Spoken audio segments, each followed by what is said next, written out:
Welcome friends, welcome to my channel. As we had a discussion on different types of tense. Okay, we already discussed about simple present, simple past and simple future tense. Now in this lecture, we are going to discuss present continuous. That means continuous tense for all the way. That means present, past and future. So today's lecture, we are going to discuss present continuous tense. Present continuous tense. Now we know about present tense means what. Present tense means what? The situation or the action. That means what is the action which is going on currently, that is called as present. This means we are talking about present. Present tense म्हणजे वर्तमान काळ आहे ज्याच्यामध्ये आपण जी कृती करतो, ज्यामध्ये आपण वर्तमान म्हणजे सद्य स्थितीत आहोत अशा पद्धतीचा जो काळ किंवा जो वेळ शो केला जातो किंवा या वेळेत कुठल्याही कृतीबद्दल गोष्टीबद्दल बोललं जातं, that is called as present tense. Okay, तर इंग्लिश पॉइंट ऑफ व्ह्यू न प्रेझेंट कंटिन्युअस टेन्स शिकायचं आहे, आपल्याला लर्न करायचं आहे. कंटिन्युअस म्हणजे चालू वर्तमान काळ, ज्याच्यामध्ये आता जसं की now this lecture is going on, जी की कंटिन्युअस प्रोसेस आहे, कम्प्लीट झालेली नाहीये, निश्चित माहिती आहे की कंटिन्युअस आहे. अशा गोष्टीबद्दल बोलणं म्हणजे किंवा अशा इव्हेंट अशा ऍक्शन बद्दल बोलणं म्हणजे प्रेझेंट कंटिन्युअस टेन्स होय.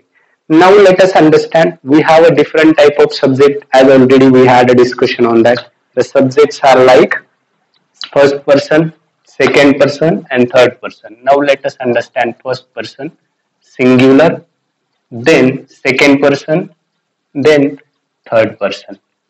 First person subject I, plural we. Second person you, plural you and your. Third person he, she, it. And for this means या सगळ्यांसाठी प्लुरल मध्ये they. So we know about this. आपल्याकडे हे अशा प्रकारचे subjects आहेत. Subject in the sense what की person, particular point of view आहे तो first second third. First person point of view म्हणजे काय, मी स्वतःबद्दल बोलतोय, जो स्पीकर आहे तो स्वतःबद्दल सांगतोय आणि प्लुरल म्हणजे एक वचनामध्ये एकट्याबद्दल, that is called as first person. Second person म्हणजे मी ऐकणाराशी बोलतोय, म्हणजे ऐकणारा इथे सेकंड पॉइंट ऑफ व्ह्यू मध्ये येतो म्हणजे यू, आणि तोही एकटाच असतो. जेव्हा ऐकणारही एकापेक्षा अनेक असतील त्यावेळेला यूच असते इंग्लिशमध्ये किंवा आपण युअर म्हणतो. त्या पद्धतीनं आय हे एकट्याबद्दल झालं. आणि वी आर, मी नाही काय म्हटलं स्टार्टिंगला की we are going to discuss, म्हणजे आपण, आम्ही सगळे, माझा जो क्लास आहे तो सगळ्यांना रिप्रेझेंट करून I can say we are. Now let us understand third person, म्हणजे या केसमध्ये आपण आपल्या स्वतःबद्दल बोलत नाही, कोणातरी तिसऱ्या व्यक्तीबद्दल बोलतोय जो इथे नाहीये. फॉर एक्झाम्पल तो, ती, ते किंवा त्यांच्याबद्दल. आणि या सगळ्यांसाठी प्लुरल मध्ये दे म्हणजे त्यांना किंवा ते, for example like that. So these are our different types of subject. आता या सगळ्या सब्जेक्ट्सना आपल्याला प्रेझेंट कंटिन्युअस टेन्स मध्ये वेगवेगळ्या प्रकारच्या वाक्यांमध्ये आपल्याला कन्वर्ट करायचे, किंवा आपल्याला तसे सिच्युएशन्स आपल्या समोर येतात, ज्या सिच्युएशन्स मध्ये आपल्याला बोलायचंय, लिहायचंय, वाचायचंय, ऐकायचंय, अशा काही कंडिशन्स असतात, अशा काही सिच्युएशन्स असतात, त्या आपणास रिप्रेझेंट करायच्या. दॅट मीन्स व्हॉट, आपल्याकडे इन जनरल आपण क्वेश्चन विचारणार आहोत, काही स्टेटमेंट करणार आहोत, काही नकारात्मक वाक्य असतील, काही होकारार्थी वाक्य असतील, like that, so on and so forth. Now let us understand according to, or you can say by the way of sentence. Present continuous tense आपल्याला या सब्जेक्टची हेल्प घेऊन या वाक्यांसाठी शिकायचे. Now let us understand different types of sentences.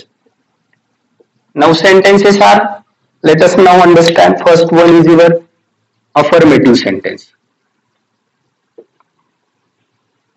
Affirmative sentence. Second one, that is your negative sentence. Then third one, which is your interrogative sentence. Interrogative sentence. And fourth one, which is negative interrogative. Okay. Then last one, which is your WH question.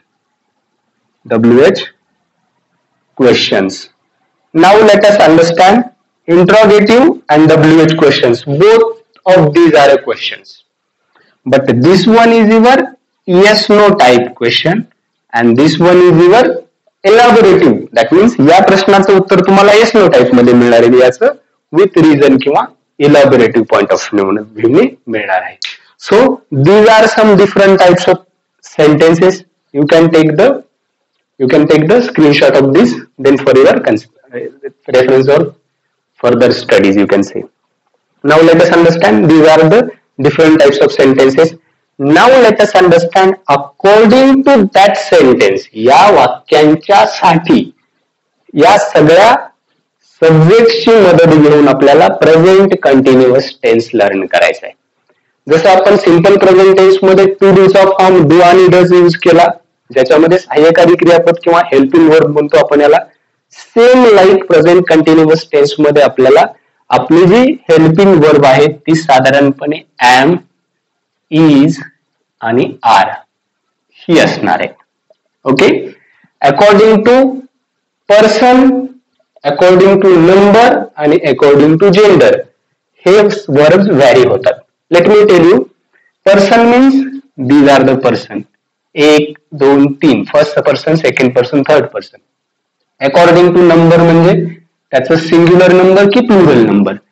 Singular number असतील तर हे subject असतील, plural number असतील तर हे subject असतील. आणि हे झालं पर्सन, नंबर आणि जेंडर. जेंडर मीन्स लिंग, स्त्री पुरुष, देन कॉमन आणि न्यूटर अशा टाईपची जेंडर इंग्लिश मध्ये असतात. ओके. अशा पॉइंट ऑफ व्ह्यूने या सब्जेक्टचा पॉइंट ऑफ व्ह्यू बदलला की इकडे तुमचं वर्ब बदलणार आहे, वाक्याचं कन्स्ट्रक्शन बदलणार आहे मराठी पॉइंट ऑफ व्ह्यूला. आणि सेम इंग्लिश मध्ये थोड्याफार प्रमाणात ते व्हॅरी होतं. इन जनरल बऱ्यापैकी कॉमन असतं, बट वर्ड चेंजेस होतात आणि ते आपल्याला लक्षात ठेवायचे स्पोकन पॉइंट ऑफ व्ह्यूनं किंवा English language learning point of व्ह्यूनं किंवा एक्झाम पॉइंट ऑफ व्ह्यूनं. So let us ready for that. Now let us start. Before starting to that let me tell you, lecture पूर्ण बघा. त्याचबरोबर हे जर लेक्चर तुम्हाला आवडत असेल तर इतरांना शेअर करा आणि आपल्या चॅनलला सबस्क्राईब करा. Now let us start. Affirmative sentence in present continuous tense. Now here is the rule. Rule which is for affirmative sentence, that is subject plus am, is, are, then plus V4 plus object. हे आहे आपलं structure. आता या structure नुसार आपल्याला affirmative sentence study करायचे आणि या सगळ्या वाक्यांची मदत घेऊन. ते कसं? आपल्याला आता ऍक्शन घ्यायची. आता ऍक्शन आपल्याकडे भरपूर आहेत. आपण जनरली गो आणि प्ले ट्राय करत आलेलो आहोत, तर आज आपण प्ले ट्राय करूया.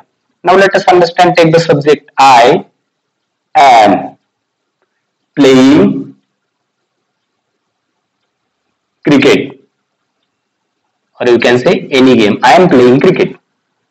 Okay. Then we are playing cricket. Then you can take next subject. You. बघा आता इथे सब्जेक्ट फर्स्ट पर्सन आहे म्हणून am वर्ब आहे. In general present continuous tense मध्ये आयच्या नंतर am हे स्पेसिफिक आहे, निश्चित आहे, त्याच केसमध्ये यूज करायचे. वीच्या नंतर प्लुरल वर्ब आहे आर. परत यू हे पण आपण प्लुरल सिंग्युलर मध्ये एकच वापरतो, त्यामुळे इथे सुद्धा आपलं हे हेल्पिंग वर्ब आर असणार आहे. And you are playing cricket, that is your sentence. Now इकडे ही. आता ही हा थर्ड पर्सन सब्जेक्ट आहे. थर्ड पर्सन सब्जेक्ट झाला म्हणजे नंबर बदलणार आहे. नंबर प्लुरल आहे पण पर्सन बदललाय. मग पर्सन बदलल्यामुळं लगेच आपला वर्ब बदलणार आहे. He is playing cricket. हे अशा पद्धतीने आपलं सेंटेन्स होणार. नंतर पुढचं सी. आता बघा पर्सन चेंज झालाय आणि जेंडर पण चेंज होतंय, बट वर्ब चेंज होणार नाही. अशी इंग्लिशची स्ट्रक्चर आहे काही ठिकाणी. इंग्लिशमध्ये तो जस्टिस देणं गरजेचं आहे. Now let us understand. He is, she is playing cricket, हे लक्षात ठेवणं गरजेचं आहे. Then she is playing, it is playing, same. आणि परत दे घेतल्यानंतर तुमचा जो वर्ब आहे, आता हे कॉमन प्लुरल नंबर आहे, ऑब्विसली मग आपलं वर्ब कॉमन ते कुठलं येणार आहे, प्लुरल नंबरचं. They are playing cricket. अशा पद्धतीने आपण affirmative sentence present continuous tense या पॉइंट ऑफ व्ह्यू लर्न केलं. नेक्स्ट जे आहे आपलं पुढचं जे सेंटेन्सचा टाईप आहे तो आपल्याला या ठिकाणी बघायचा आहे, आणि तो टाईप म्हणजे निगेटिव्ह सेंटेन्स आहे, ज्यामध्ये अफर्मेटिव्ह बघितलं आपण, आता निगेटिव्ह पाहूया. निगेटिव्ह सेंटेन्स म्हणजे आपल्याला नकारार्थी वाक्य बघायचे. तर याच्यामध्ये नेमकं काय चेंज होईल, तर आपलं स्ट्रक्चर ऍज इट इज असेल, इथे फक्त एक गोष्ट ऍड होईल, ती म्हणजे तुमचं नॉट किंवा NT, negative form of word, तो ऍड होणार आहे. Now let us understand. Same आपले सब्जेक्ट आहेत आणि सेम स्ट्रक्चर आहे, फक्त नॉट कुठे येणार आहे ते मी सांगतो. सो अंडरस्टँड, लक्ष द्या, keep understand, okay, and do practice a lot. Now let us understand. I am not playing cricket. This is your sentence. Not playing cricket. Second, we are. Obviously आपलं are verb येणार आहे. We are not playing cricket. Then you are not playing cricket. Then he. आता इथे verb change होतो आपला, तर is येणार. He is not playing cricket. Same like she is not playing cricket. It is not playing cricket. परत दे, आपलं plural subject आला. हा दे या सगळ्यांसाठी यूज केला जातो, इन द सेन्स व्हॉट, की ह्या प्रत्येकासाठी. ही, आता तो, एकापेक्षा जास्त व्यक्ती आहेत थर्ड पर्सन, एकापेक्षा जास्त व्यक्ती आहेत थर्ड पर्सन, तेव्हा आपण they are not playing cricket, अशा पद्धतीने आपलं हे सेंटेन्स स्ट्रक्चर होणार आहे. Negative sentence in present continuous tense या टेन्स साठी. Now let us understand. पुढचा जो टाईप आहे आपला, तो पुढचा सेंटेन्सचा टाईप आहे interrogative sentence. Let me tell you, आपण ऑलरेडी बघितलंय की येस नो टाईपचं इंटरॉगेटिव्ह एक आहे आणि WH क्वेश्चन एक आहे. या केसमध्ये आपण इथे येस नो टाईप इंटरॉगेटिव्ह शिकणार आहोत. येस नो टाईप इंटरॉगेटिव्ह सेंटेन्स तुमचं नेहमी सहाय्यकारी क्रियापदाने सुरू होतं, आणि ज्या काळात तुम्हाला बोलायचे त्या काळातलं सहाय्यकारी क्रियापद यूज केलं जातं. आता आपण प्रेझेंट कंटिन्युअस टेन्स शिकत आहोत, आणि प्रेझेंट कंटिन्युअस टेन्स मधली सहाय्यकारी क्रियापद ऍम इज आर आहेत. ऑब्विसली ऍम इज आर पैकीच कुठलं तरी एक क्रियापद घेऊन आपलं वाक्याची सुरुवात होणार आहे. आता जसं आपण बघितलं की ऍम हे आय साठी फिक्स आहे, ज्याच्यामध्ये फर्स्ट पर्सन सब्जेक्ट आय साठी, तर त्या ठिकाणी आपलं वाक्याचं स्ट्रक्चर कसं होणार आहे, let me tell you. To be's सहाय्यकारी क्रियापद, to be's verb plus subject plus V1 plus object and then question mark. This is your structure for interrogative sentence. Now let us understand हे कसं होईल, त्याचं construction ते बघूया. Am I playing cricket? This is your question for interrogative sentence in simple present tense. याच पद्धतीने आपल्या जसे सब्जेक्ट्स नुसार आपण जसं बघितलं की पर्सन नुसार आपले वर्ब व्हॅरी होतात. आपला पर्सन बदलतो, या ठिकाणी वी होतोय, तर वी साठी आपण कसं घेणार आहोत. Now let us understand. Are we playing cricket.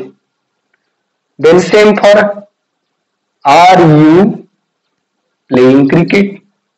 परत आपला पर्सन बदलतोय, ही येतोय, ही पर्सन आल्यामुळे आपलं is he playing cricket, question mark question mark question mark. Now let us understand. She, तर या ठिकाणी परत इज सी येईल, is she playing cricket. Then is it playing cricket. परत दे साठी चेंज होणार आहे, कसं होईल, are they playing cricket. That is all about. Now let us understand. Keep the first letter capital. Okay, all the cases same like that. So do understand for interrogative sentence in simple present tense. This is the structure, and that way you can understand it, and you can be create, or you can say construct or form the sentences according to that. Now let us understand negative sentence in interrogative. आता interrogative sentence मध्ये पण negative sentence आहे. ते कसं असेल, परत to be चं सहाय्यकारी क्रियापद, देन प्लस तुमचं subject, then plus negative form not, or you can take nt, then plus v1 and then plus object, then question mark. Now let us understand, am I not playing cricket?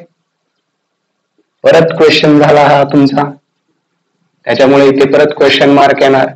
तशाच पद्धतीनं are we, capital letters, are we not playing cricket, then परत are you not playing cricket, then इथे change होणार person, is he not playing cricket, then is she not playing cricket, question mark, then it is it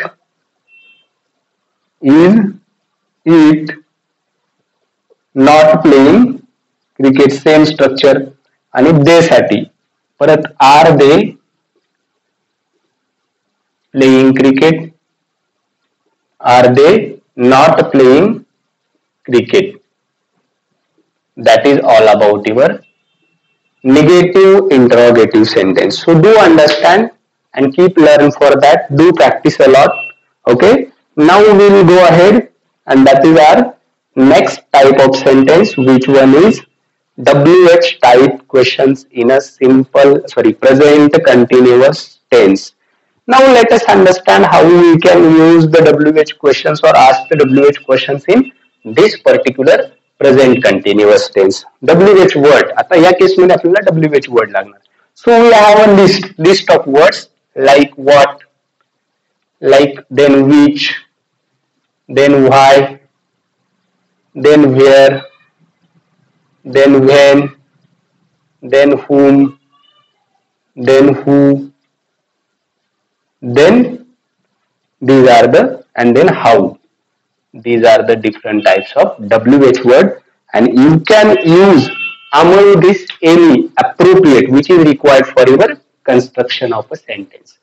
याच्यापैकी जो कुठला तुमच्या construction साठी help होईल तो use करायचा आहे. आता परत आपल्याला रूल बघावा लागेल. तर रूल आपल्यासाठी आहे WH word, then सहाय्यकारी क्रियापद to be, then subject, then V4 plus object. So you can learn that way. Thank you. Thanks a lot. We'll see you in the next lecture.